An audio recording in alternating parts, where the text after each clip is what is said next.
I'm sure that's gonna do what? Right. I plan on it. And now the city owns it. Is it? Yeah, I do. I would say it's cool. Girl. Hey. So, Cook County came up with the US on 50 years. I will wait till the regular board meeting. But if he is here, I will say it. Because he needs to hear it. I would say it because he needs to hear it from a resident. And not just the same ones. You know what I'm saying? He needs to continuously hear it every fucking meeting. Until he is actually locked up. I cannot wait for Tuesday.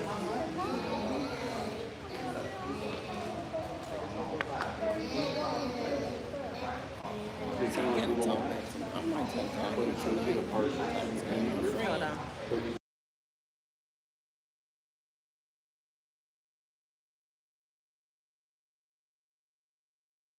Yeah, I just don't want us to have our conversation. Right, right. Yeah, but it'll also tell you I can say it. I'm talking. Hey. Right? that is the key to then the county.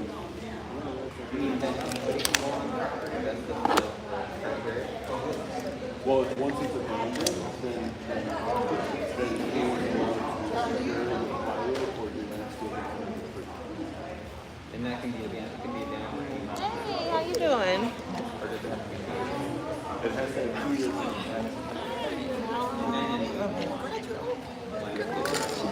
No, this old. I just threw it's so wrinkled. I just threw the t-shirt on. Hey, everybody. No, my baby graduated from Thornton in 2020. This is 2025. Yeah, she 5 years out now. My son about to start next year at Thornton. Yeah. So he in 8th grade. He about to start his 8th grade year this year. I'm not ready for it. Grown. My grandbaby, she's starting pre-K. So she's going to an all-day school. So they're going to pick her up from the house and bring her back home every day, which is good. Yeah. Yeah, my youngest grandson is starting kindergarten. Oh, really? See, that's good. I like it when they want to go. It makes it easier. The transition is easier. My son was so spoiled. It was hard to get him acclimated to going to school, dealing with kids. It's a challenge when you have a kid that's not used to other kids. Did they? Okay. Yeah. They want to be with their friends. Yeah. And my son don't like social reasons. I know. I saw them when he, both of them. They, That kind of stuff.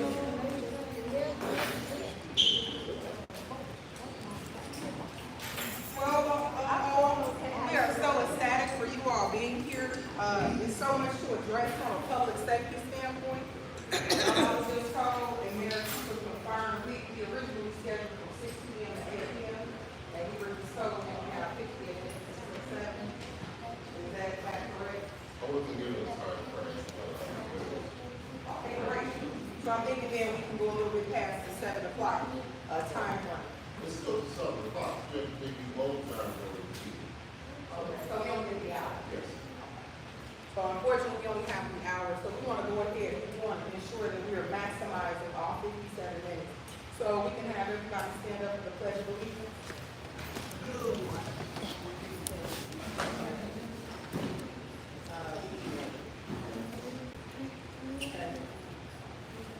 I pledge allegiance to the flag republic for which it stands, one nation, under God, indivisible, with liberty and justice for all.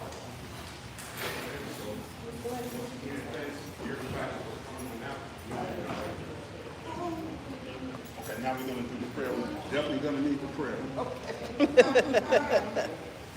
All right, gracious Father, we thank you for this evening. We thank you that you knew this day would be here here at the Foundation of the World, we look to you for guidance and leadership on how to best serve the city and its people.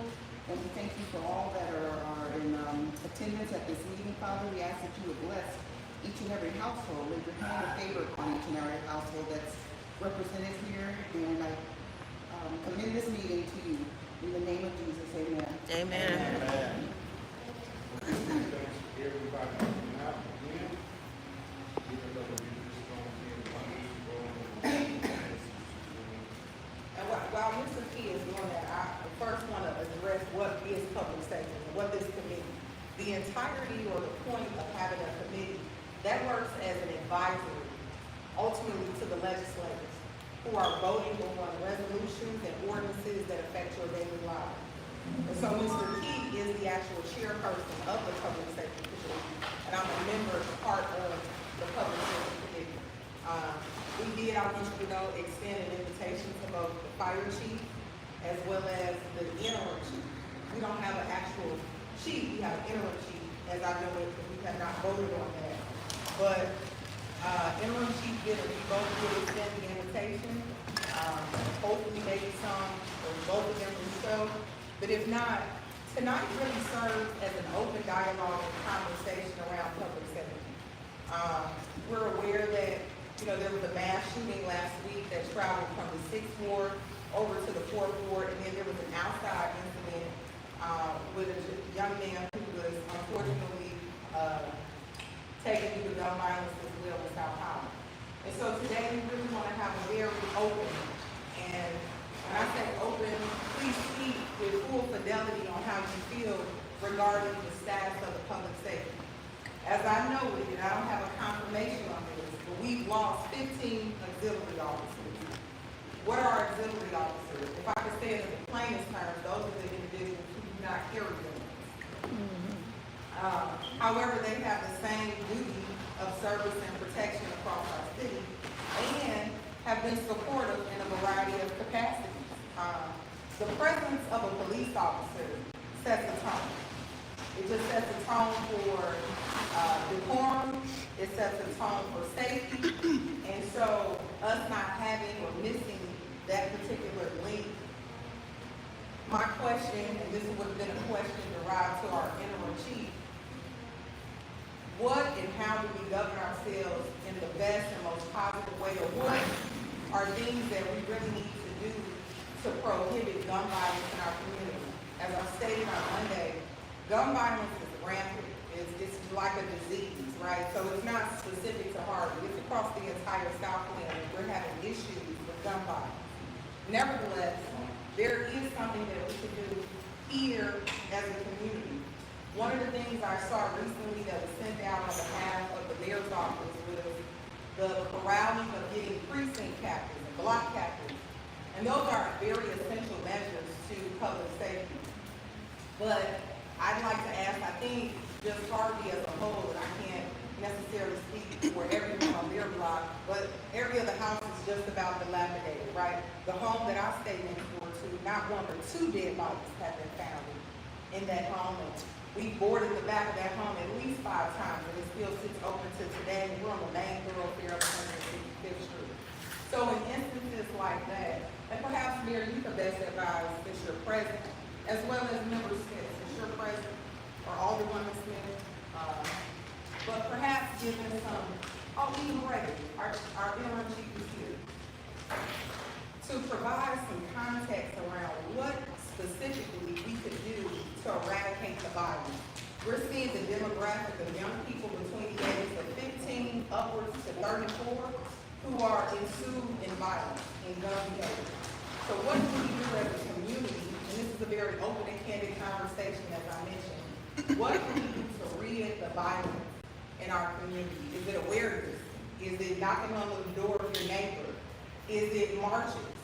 Is it more just community gatherings like back to school events and things of that sort, right? What is it that us as a community, right? I think he spoke about, Mr. Williams spoke about a collaborative approach. So strategically thinking about what collaborative efforts look like, strategically thinking about what public safety looks like. Because public safety on Broadway to Lexington looks different. Can we all agree to that? Yeah. And I'm only speaking regarding the second ward.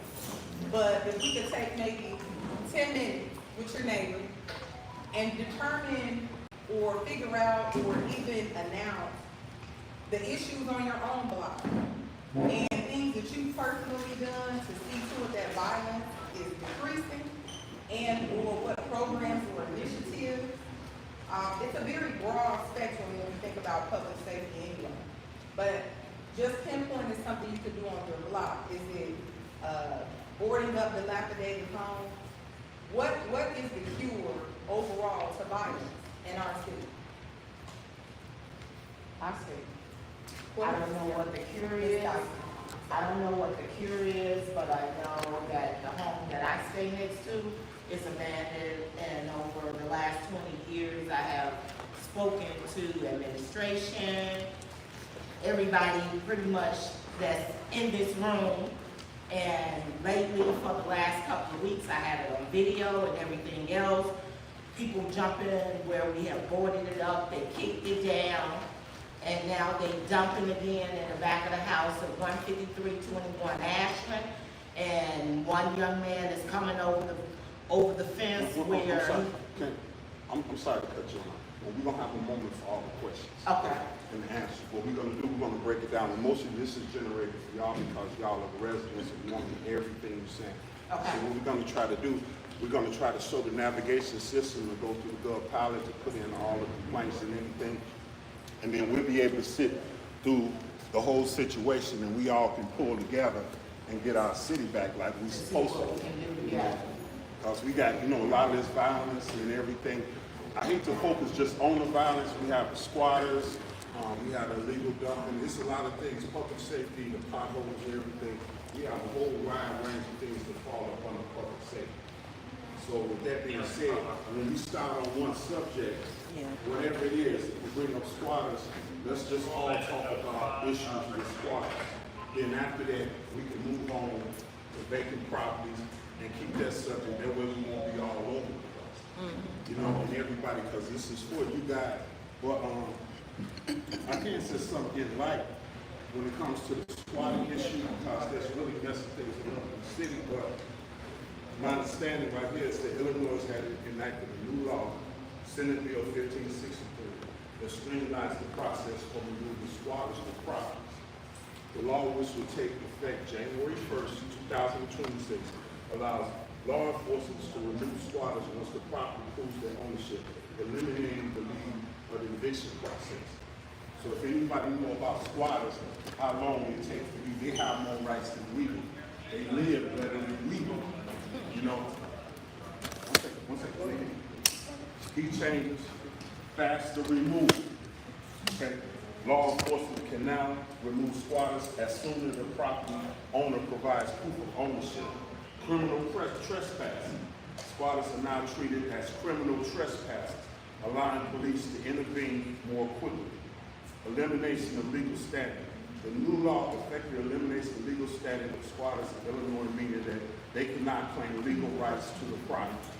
This is a big thing.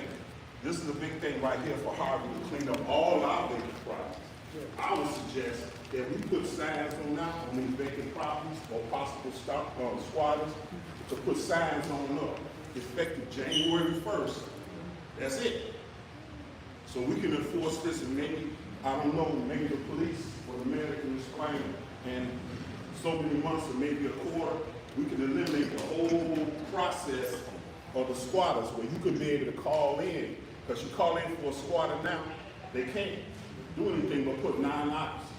If they go to court, just say if they arrest somebody, they go to court.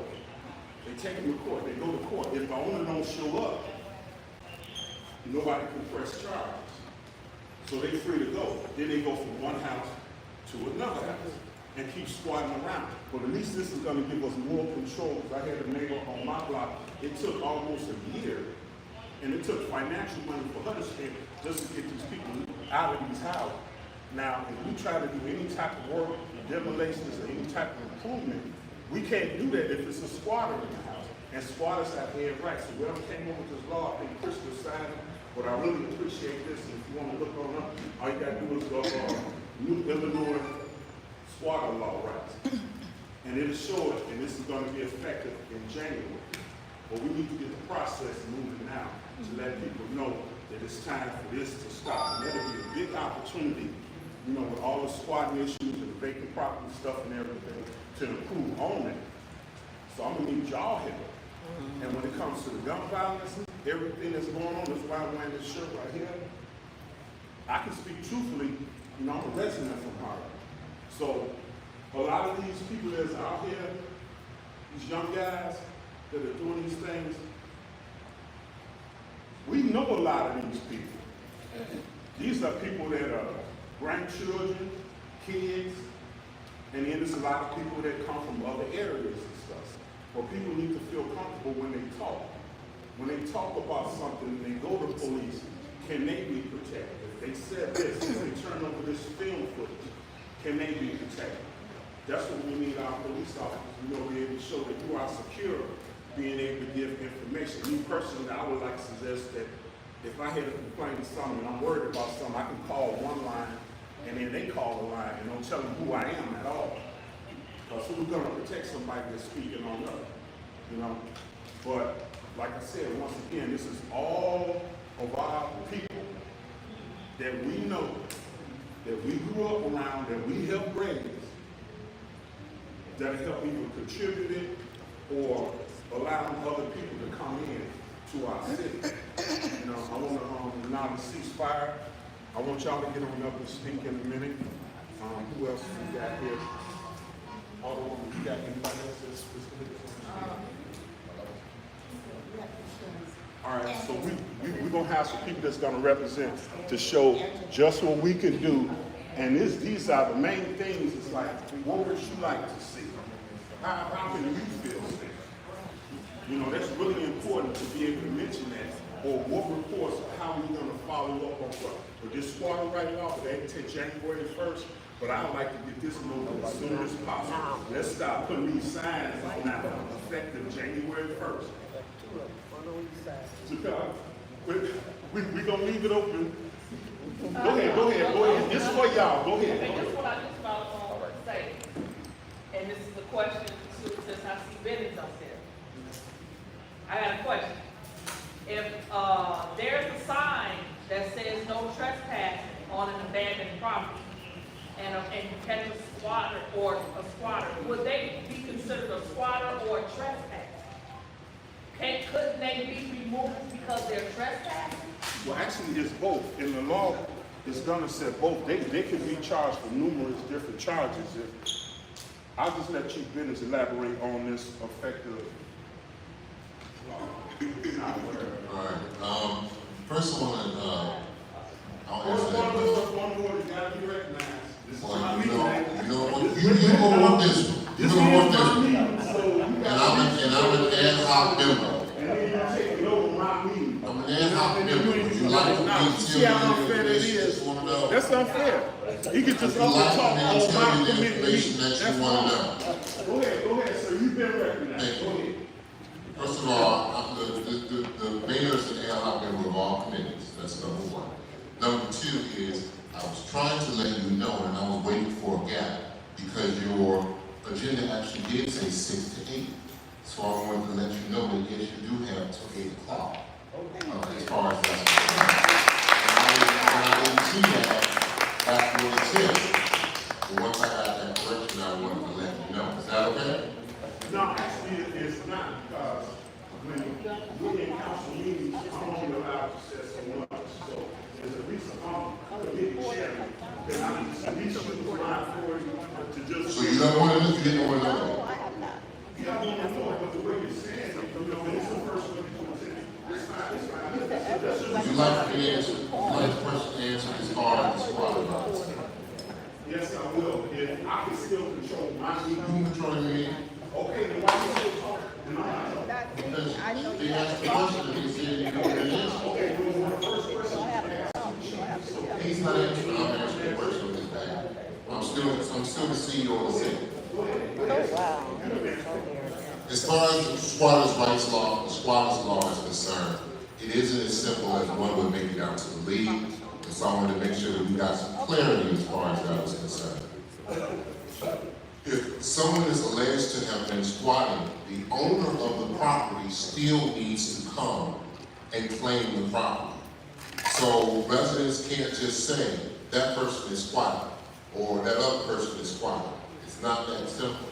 The actual owner of the property has to proceed to request that the person be removed. And if you're not that owner, then you still have those problems as far as squatting is. So I just wanted to make that clear, and it's not just, we can just individually as residents, like I got some people down the street from my house, I can say they're squatting, and the police have to. Even if it's boarded up? Wait. We're gonna have time for all the questions.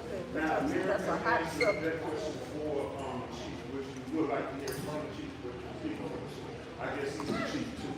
So, however that is, nevertheless, we did get some answers. We just going over what this law is, and that's what we're here for, right? Yeah. To ask questions and get answers. So we don't have to get into no discussion or make it hard to explain to our residents.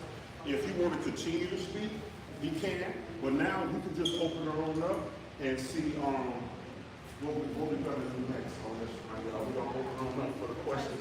You know what, let's stay on the question of squatters.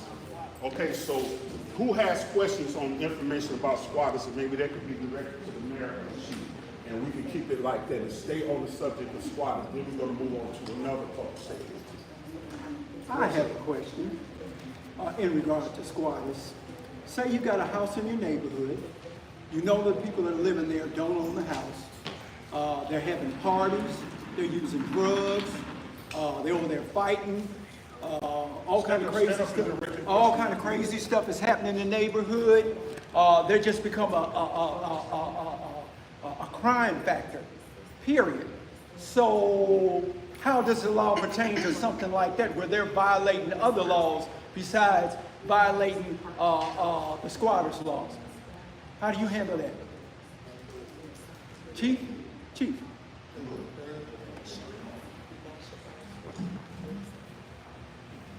I think it will be as simple as you call the police department, let them know that there's drug activity or something along the lines of that, whatever it is. Whether it's drug activity, noise, you can reach out to them so they can have an officer come by and they can speak with them and either issue citations or go that route. It seems like you're actually, as if it's squatters that's actually doing that, or if it's people that's outside of the residence. No, squatters that are doing it specifically. It would be you to call the police department, have them come over there. And again, like the mayor mentioned, it would have to be the owner of the property to actually get them evicted and removed. But if it's something that happens and it's criminal, and the officers come there and they find out that it is in fact criminal, then they would take matters into their own hands as far as an arrest or something along the lines of that. Now, is that the Illinois state statute? I don't know the exact Illinois state statute. Okay, well, that's what we're trying to find out. Well, yeah, we can probably look that up. We need to know what the Illinois state statute is. That's important, because if we don't have that information, then the picture's not clear exactly what you all are saying. You're just telling us something. You don't have the Illinois state statute. That's what we need. But I think you can also go on the Illinois Compiled Statutes website, they can look it up yourself, and then also bring it in. If so, I don't have it on the top of my head right now. I'm not able to just pull it up because I wasn't aware of this question. But if you can bring that to our attention, I'd be more than welcome to be able to sit down and have a conversation with you. Yeah, because it's got to be a little bit more serious than that. If they're doing stuff they ain't got no business doing, and they don't own the property, they're not supposed to be there, then I'm sure that the state of Illinois addresses something like that. But it still goes back to the actual owner of the Because property. we had a situation where on my block we had people like that. Missouri. You broke it down. Okay. And so these are the reasons, and all I'm asking, since the mayor is here, and chief is here, and all I want, if I have been, head of the public safety committee, if these people ask these questions to me and they submit them to me, can I submit them to you guys? And you guys respond back to me, and I can be able to filter them out, more people, since we're not allowed to speak to you unless, whatever it is. We don't want to get it to all that. But and I know somebody else has some more questions when it comes to squatting issues. Anybody have anything from the squatters? I don't think mine was, it wasn't answered. Okay, so we can move on to I the have next. one Hers question. wasn't answered. Yeah, what I'm saying. Oh, your question wasn't answered. Stand up, stand up. Okay, so, Biddies, what I was trying to understand is this. So, would that be that the squatters have rights if they have broken the law? If they've broken the law, how would it be that they have a right? You understand what I mean? That's just like if I break the law, I'm going to jail. So wouldn't they, you know what I mean? If they, like, for example, like I said, if it says no trespassing, and they trespass, that's breaking the law. So would they be treated, would they still have the rights as a squatter? Or would they be treated, as a criminal? Your determination is that they're breaking the law, but the courts have not made that decision. What the legislature has decided that once again, if the owner of the property can present information showing that they own the actual property and they want those people removed who are alleged squatters, trespass or no trespass, it doesn't matter, then the person will be removed. If there is not an owner who is saying that, remember the owner has the right to put the no trespass sign on there, and the owner has the right to be able to say whether that person can or cannot be on the property. So just because you see a trespass sign does not necessarily mean that the owner even put it up. So it varies on a case-by-case basis, but the key here is that the owner has to be present in order to get the squatter removed. Now, if the so-called squatter is engaging in some other illicit activities, I mean, if the squatter is sitting on the front porch with a crack pipe, smoking illegal drugs, then of course the police officers have the authority under Illinois law to proceed to arrest that person. Right. But that's not because they're a squatter, that's because they were using Right, that's what drugs. I said. Yeah, that's because they were using illicit drugs. That was my question. Would they be treated as a squatter? Would they have the rights as a squatter, or would they be treated as a criminal? Well, they would be arrested because they were engaging in illegal activity as far as drug use is concerned. Okay, now see, this is great. This is great. This is what we need.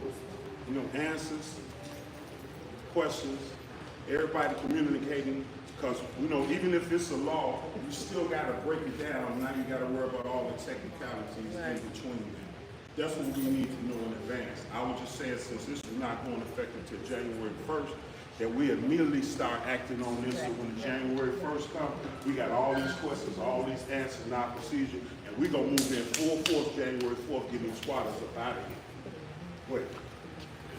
With what Mayor Clark said, the owner has to be present, but Harvey currently has over 4,000 abandoned properties without owners. Yeah, so what? So does that mean it's a free-for-all? I can move in any house that's abandoned I want, and there's no rules, no laws, and it's just a Wild West? Yeah. Because if the owner has to be present to trespass someone, but yet there's 4,000 abandoned, it means there's no owner. Yeah. The Cook County website lists over 4,000 abandoned properties here in Harvey, so there's no owner to come and say, get off my lawn." Property, yeah. So then, as of January 1st, It's 4,000 then abandoned what? homes. Does that mean that we With don't no need an owners. owner anymore because it's abandoned? Direct the questions to That's a good question. If there's no owner, then what? They can just. We're not encouraging. So once again, there's certain things that you may say that are actually adverse to our city. I wouldn't go around telling people that Harvey has over 4,000 abandoned homes. You can all, I wouldn't do that anyway. It's public So, knowledge. It's public knowledge. but well then that's for them to find out, but I wouldn't advertise it. That's number one. Number two, as far as that's concerned, once again, that's a Cook County issue. Because Cook County is responsible for most of these properties being taxed to Lincoln, and most of these properties being in the position that they're in. Because if the city of Harvey could acquire the properties in a timely fashion, then we could actually get those properties back onto the tax roll, which is where they need to go. Thank you. I 100% agree with with the mayor, and this is what we're here for, to ask questions and get answers instead of starting our own speculations on how things are supposed to be. Once again, we need to get this moving before January 1st. I'd like to see us sometime in October. Yes. And say, hey, we're gonna get this squatting issue done. It's gonna help us. Go ahead, baby. Go ahead.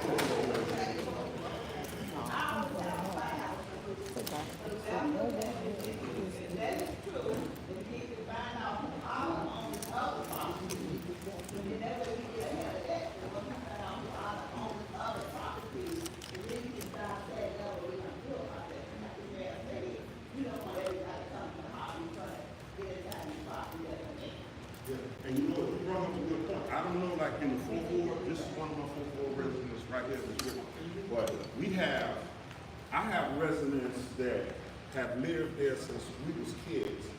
And when they passed away, if they passed the property on to their grandkids or, the kids or siblings, nobody takes care of the home. I have a resident, I come down there and cut the grass, and just to keep it looking nice, because it's right on the corner. But they way down there in Florida, he said, well, I've seen the money for the grass. I'm like, well, if you can, I get some work just to get on out and help me on out. We're trying to keep the area looking nice. But nevertheless, they still just leave the property right there in that situation. So as before I was an inspector, what we would do, we would simply, if we went by a property and we saw a property and the grass needs to be cut, the weeds need to be cut, open windows, the house needs to be boarded up, whatever we would do, take a picture before, cut the grass, send out a ticket to the owner. If they don't respond, wait till that month when they're supposed to be able to answer to it, send out another ticket again, and keep taking care of the property. Keep cutting down the weeds, keep helping out the maintenance and stuff. Once we do that and we build it up, I don't know what exactly the mayor can say, whatever amount it is, once they get to a certain amount, we can take them in court and put a lien and take that property. Once we can take that property, then we can sell it to one person or people that's around the neighborhood. Me personally, if I'm a neighbor, if one of my neighbors is sitting right here, which I got plenty of them, and they got a vacant house on the side of it, and if they go out there and they cut the grass, they help keep it on up and help keep to maintain it and make it look like it's looking livable. If they want to move their grandkids or their house getting too big or something like that, and that property is available, they should be the first ones to get it. If nobody else want to get it, then put it on out to the open market and sell it to somebody that will put it. But we have to be taking these before and after pictures so that we're doing more to this property and how it's a nuisance. And that way we can go to the state and we can be able to demand, hey, we need money to either demolish this house or just take over this house and give it to the city so we can work on giving taxes, you know what I mean, and work with somebody that wants to buy it and invest in it and keep it going. Right, because it is a program right here about the abandoned, the property. Well, in Chicago Heights, I know. No, I'm talking about in Harvey. Harvey has a program about the abandoned, the property that's not owned by nobody. They have a program that you can go and buy things you can appreciate. The people that want on it, they won't have to be abandoned to shrink the property. They have a program. And so we taking care of upkeep for the property, right? Right, if you keep the property. Well, that's what I'm saying. These are the questions that need to be directed. Yeah, right here. And you want to know that if you see some property that you want to purchase, you want to buy, okay, you find out nobody owns that property, you come down to the city, the program, you can get into the program and find out how you can obtain that property. Now, is everybody familiar with what a scavenger list is?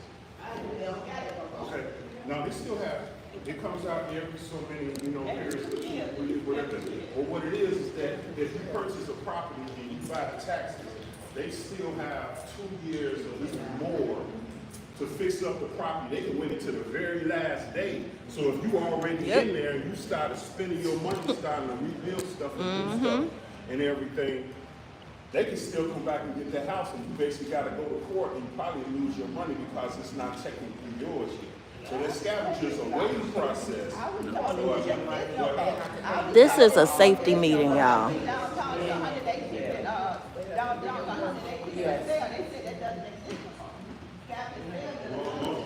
again, we have to live here, and he elaborate on that. I'm just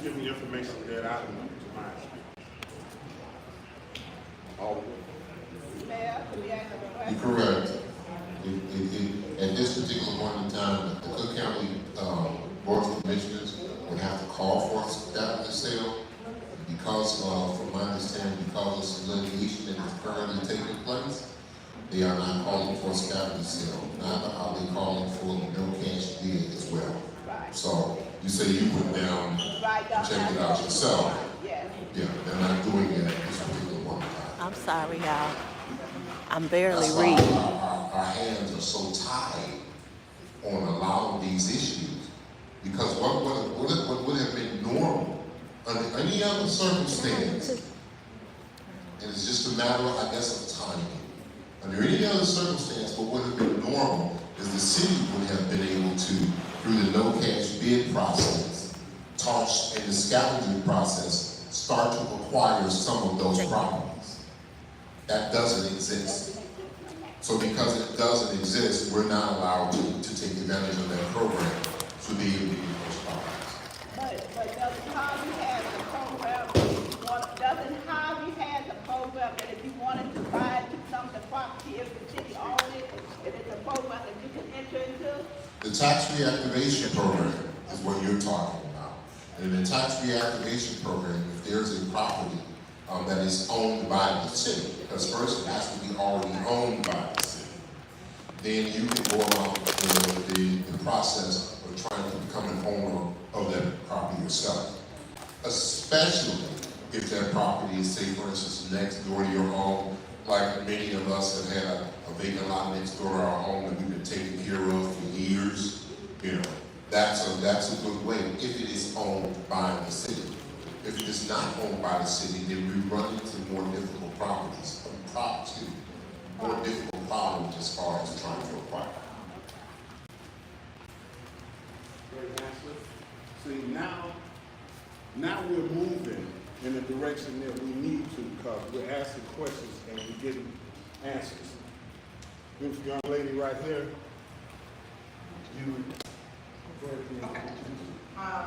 As you know, public safety takes on a variety of different concerns. Come on up, Ms. Branch. Public safety looks like a wide array of things, not just specific to just gun violence. Public safety is also insurance, right? Ensuring that your home is insured. As you all see across the city of Harvey, we have a dozen plus, more than that are burned out. And I don't know to say if these privately owned businesses have insurance, commercial insurance, or not, but that's where insurance steps in, right? It's a lot of insurance fraud also going on, where people have left our community looking deserted because it's easy to do in our communities. But we must prohibit that, and in doing such, if you're seeing something or it's not snitching, right? Because we're all dealing with not having equity. Your home values are down. And it's not because your house looks good on the block, but if the 3 doors over don't look good, then guess what? Your house doesn't either. So we have to all be very accountable. And as a part of that, we brought Ms. Angela Branch, thank you, Ms. Clay, for bringing Ms. Branch out to give some just wisdom about insurance, why it's necessary to insure your home or business, and how that supports us here in the city of Harvey from a public safety standpoint. Go ahead, Ms. Clay. Hello, everyone. Hello. We'd like to say hi to the mayor and the chief of police and the alderman. Thank you for having me here. My name is Angela Branch, and I work for Carrion Insurance, which is a Liberty Mutual company. But I've been in the industry for 23 years. I worked for State Farm the whole 23, so I know a little bit about insurance. And as the alderwoman mentioned, it is a public safety not to have insurance. Because if your house was burned down to the ground, would you be able to rebuild that home on your own? Chances are No. slim to none. A lot of times, if you've seen, the rates have been going up for insurance, and sometimes we just don't know enough about insurance to know if we're properly insured, overinsured, underinsured. So that's why I'm gonna pass out my card. If you don't have insurance, I would love to talk to you, sit down and explain and educate you about insurance. If you have insurance, I'd like to look at, if you prefer, I can look at your deck page and see what you have. Because sometimes we have things on there we don't even know or don't even need. Deductibles are really high and we're not aware that. I had one person come to me with a really low premium, but their deductible was $10,000 for their home. So imagine getting the claim and then realizing, wow, my deductible deductible, I can't even afford to get my house repaired. So the other thing we need to focus on is life insurance. So many times we do not take care of that life insurance. And I'm gonna give you one stat, in 2023, there were almost 500,000 GoFundMe accounts across the country. That's a lot of people not having insurance. Of course, if you start young while you're the healthiest, your kids and grandkids, get those policies now. They can be paid up in 20 years and not have to make another cent. Even at your age, whether you're seasoned, you can get insurance. But take care of that. Leave a legacy to someone if you're able to. So I'm going to pass out my cards. If you have any questions for me about insurance or explaining what the coverages mean or your home, auto, life, and commercial, please give me a call. Thank you for your time. Thank you. Thank you, Ms. Brandon. We're gonna bounce around. Are you taking questions? I can. Okay. Go ahead. I have a question. So if, let's say, I've been seeing a few things on the internet and things like that where insurance companies are now either not insuring people or not, or canceling their insurance altogether for whatever reason. What do you think that trend, where do you think that trend is going to go? Who are the people most vulnerable to those types of actions from insurance companies? Well, mainly what we're seeing with people who are not getting renewed, if you've had a lot of claims. And that is a good question because sometimes we make claims for things that we can do on our own. So one takeaway is know what your deductible is. If you call your insurance company and say, hey, I have a claim, your deductible says $2,500. The damage is $1,000. You've made a claim, they're not covering it, but now it's held against you as a claim just because you wanted them to come out, opposed to having a contractor for free of charge, give you an estimate, see what the damage is, see if it's something that's covered, and then you can make a more sound decision if you should even make that claim. The other thing that the insurance companies are looking at is the age of your roof. So at Comperium, we have the roof. Age of the roof. The age of your roof is very important now with the carriers. So at Comperium, we have over 40 carriers who shop for you for home and auto. But the main question most of the carriers want to know is how old is your roof? Because if the roof is, say, over 30 years, they know the next windstorm, we're going to put in a claim. So they're either not going to insure you or the rates are going to be higher. So those are things to consider as well. But there's no one across the industry, no one set rule of why they're not insuring people. Like State Farm just had a rate increase August 15th, 27% on your home. So if you haven't seen that on the news, it's true. I mean, they just got approved by the State Insurance Department of Illinois for a 27% rate hike, the highest ever in Illinois. So if you have State Farm, give me a call. Yes. Right. I got State Farm. 27% on their homeowners insurance. They just got approved by the Department of Insurance for that rate hike. If you are already in your term, you probably won't see it until your next renewal. Okay. But anyone moving forward from this point, August 15th, you're gonna see 27%. You say you take life insurance? Life insurance, yes. Okay, I have a universal life policy. I've had it since '93. Okay. And when I reach age 76, the premium is gonna be flexible monthly.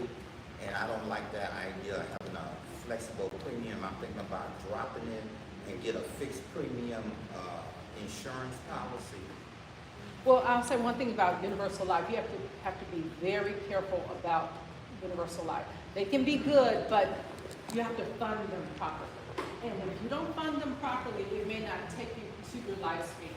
And then you can't afford to keep it, and the policy will, in essence, dry up, and you will be done with that universal life. So whole life is for the life of the policy. Or we do have a product called universal life assurance that you decide what age you want that policy to go to. Okay, I had New York Life from my mother and father. They've passed on, and I didn't have a problem with it. I had permanent life for both of them, and I'm thinking about picking up a permanent life policy with New York Life. And you can do that. Because they have a fixed premium. Right, and then we have fixed premiums too, but it is based on your age and health. So just know that once you're older, you're gonna pay. You're gonna pay for Yeah, I know. those whole I life think policies. it's, right now, for 25,000 is $176. And I was gonna say somewhere around that. Yeah, Yep. okay. You Thank can you. call, we still have to. So thank you all. That's some good Thank you. information, and we realize that a lot of these Thank vacant properties that we have are due to people, homeowners that are losing their lives and didn't have property insurance or anything and left the house and nobody wants to take care of it, therefore it's sitting there and it takes years to get it where the city can even try to do it. Meanwhile, people come there squat and just open the door for a lot of things. So always just remember this, every vacant property you see is not owned by the city. You know, if we can get a better percentage of that, you will see it's probably less than half. But the majority of them are, you know, it's like, I don't know what they call it, exchange or whatever, you know, these houses, they're basically just sitting here. A lot of these houses and a lot of these properties, so when you sit at home with your family and discuss these issues about if anything happened to me, what's gonna happen to this property, who's gonna get this property, who's gonna take care of it. But that's either here or there, but nevertheless, when it comes to reporting concerns, what I want everybody to see, if anybody can just grab their cell phone, because we have a navigation system now, which is good, because you can never argue with paperwork. You don't want to be able to call and say, well, I talked to this person about this issue and nobody did anything. Who did you talk to? Well, I didn't get their name, or nobody ever responded, or responded through this navigation system is going to print you out a reference, and it's going to show when you put in a complaint and what you complained about for.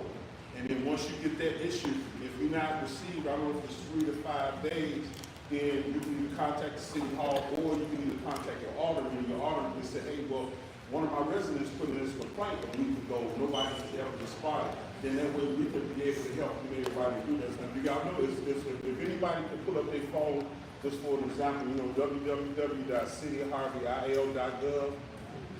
Can anybody just pull that on up? Yes, everybody, I've been going around individually. Yeah, I can pull it up. The city of Harvey, You pull that on up, and when you get to the main page, you click up on the top.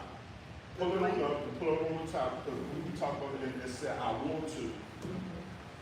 And then it's gonna be a drop-down box, and it's gonna give a variety of pages on the phone. And if you want to report a concern. Now also, you can go down to the departments, you know, speaking in reference to the fire department, you can go down to departments and type of fire department. Now, if you don't have a smoke detector in your home, you can sign on up through there online, and it'll be free for them to come and put a smoke detector in your home. You just sign up and go through the thing, go to the fire department, go to the website, or you can call the fire department directly and get your smoke detector that you know replaced.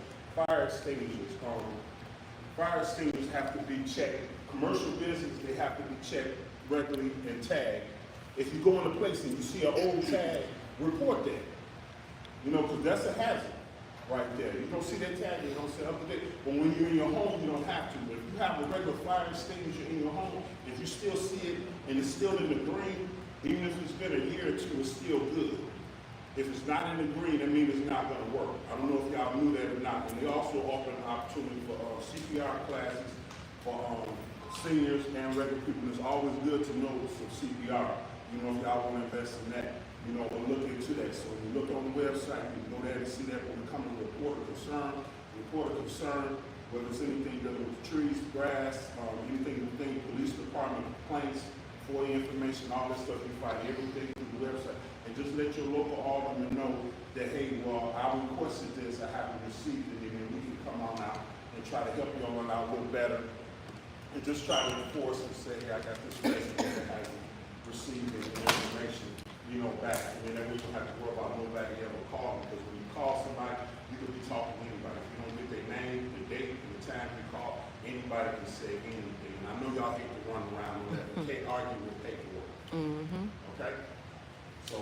Can I ask you a question? Yes, sir. You said the city don't own all the land in the house. Yeah. What part of the land in the house is the city? Why can't they fix them up themselves? I mean, get rid of them. Could you repeat the question? Could not hear. What was the question? I just asked the question.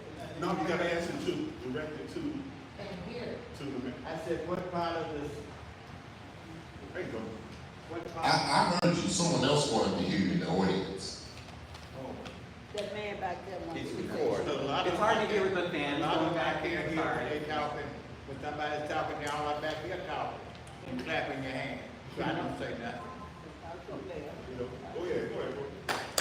You want me to I answer? said, if the city, I got your question. well, you got to. Yes, sir, sure did. So, first of all, as far as the properties that the city owns, those properties are on the list, they are on the line. You can go to the city website and you can see a list of all the properties that are city owned. The city fortunately is not in the real estate business, so we don't go about the business of trying to redo the homes and sell the homes, things of that nature. And even if we did at this particular point in time, since this administration took office, we didn't have the funds to do that anyway. That's why I keep talking about the $164 billion worth of debt that we took on, because it doesn't allow us to do all of those additional things. But we do make those homes available to developers and investors, and we have several investors and developers who have taken advantage of fixing up some of those properties. I think one of the things that gets lost is that when say for example a property is being rehabbed or even a property is being demolished, because we have so many of them, sometimes it's like trying to find a dewdrop in the middle of the ocean. You never recognize that it's actually being done when it is, because we have, like I said, developers and investors who are at this particular moment rehabilitating properties that are owned by the city of Harvey. So that's basically how you can access those properties, and that's how we deal with the properties as far as getting them redone. I have a question. Don't finish. Say if I wanted to purchase the property, how much admin do I have to go through before I be able to get the property? How much haggling? Yeah. Well, first of all, you have to contact this economic development director. And before any properties that are transferred by the city of Harvey to anyone is voted on by city council. So the city council has to vote to transfer that property. I don't have any legal right to just go ahead and transfer properties on my own as the mayor. We have to bring them before the city, and then the city has to vote to allow the transfer of the property. What criteria is used by the board to make that determination? Oh, I got two We people. gotta wait one person at a time, let them be completely Let's finished. go and talk, since we want to talk. Go ahead. No, I'm sorry, that was me. Let you completely finish. You furnished it right. You furnished it right. Go ahead, talk. Go ahead. Right. Hey, we gotta respect people's opinions. We gotta respect when people are talking. You know, if somebody's not clearly finished, there's no need of, doing, all that stuff. Just respect it. Just wait your turn. This is what y'all here for. So if it says it's officially finished, if you wanna come back, you welcome to come back. If you get a you speak some very good questions, please just don't get just go on.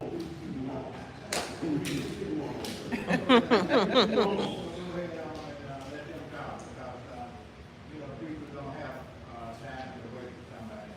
No, you're a citizen, you're a resident, you know, and it's not the case on the channel and everything, but we know what the citizens is not, the dog back on our raised us, and anybody should be speaking first, should.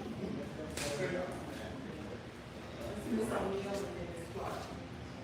I'm sorry, pardon me, Ms. O'Neill. James Watson and Ms. Clark. And then Ms. Dyson. Go ahead, Ms. Oh, okay. My question, sorry, I think I was the one cutting you off because I didn't hear you.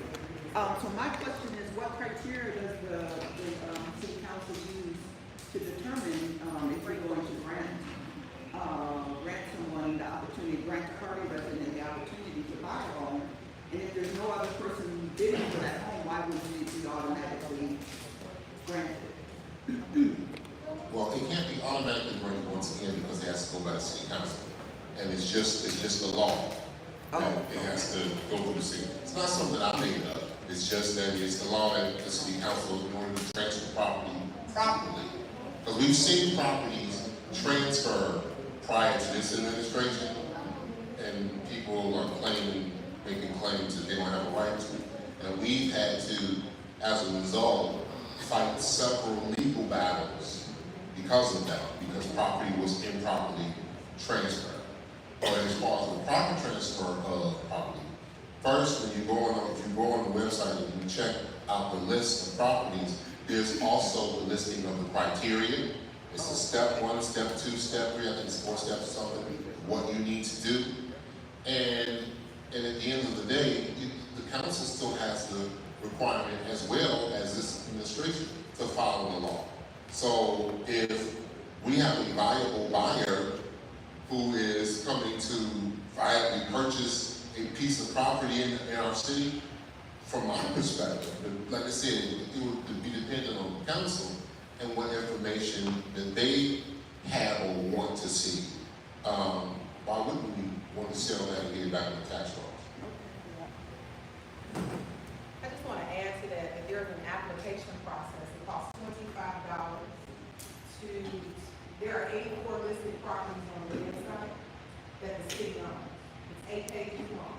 And if you go to the city apartments website, the top 3 button or lines at the top right-hand corner, you too can access that list of those 84 properties. It's labeled as city owned. And then right underneath it, there's a button to click for judicial.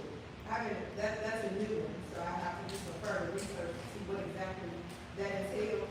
But 84 properties are currently on the road, and I'm assuming that an application, which we use almost as a rubric, it identifies who you are, what you do, where you live, why you want to apply for property in the city department.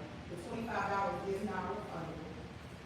And I'm not certain as to the measure of when you get to reach that, but that is the process. You go downstairs to the basement and collect that application to put in for one of those 84 commercial, residential, or vacant lots. It was, sorry, Ms. Black. It was next, it was Ms. Dyson, and then Ms. Clark. We're gonna go back to the court attorney, and we'd like you to come up and share some words about Rose and ceasefire, as well as the 7-15-hour youth active. Go ahead, Ms. Dyson. I just have a question now. My other stuff, I'm gonna put that in the background for right now. If there's abandoned homes that are not owned by the city, do you all try to find out? And what do you do to the owners of those homes? Have they been ticketed? Have they been notified? And what's being done to make them clean up the properties or take care of the properties? Because I haven't seen anything change next to the house next to me, and I haven't inquired about it, so I'm just wondering what's being done. Are they ticketed or a lien put against them? Because I'm quite sure you all have a lien to be put against them, and I know I can put a lien against them. So what's being done? Okay, well, it all depends. It varies from home to home. Situation to situation, I would say that's an all of the above approach. Okay. Because there are some that we can handle one way, but others we have to handle another way. The vast majority of the homes I can attest to are what are called zombie homes, which basically zombie. Okay. Which basically in that particular case, and I've talked about this issue before, how grandma passed away 25, 30 years ago. One of the kids took over the house, but they never went through probate.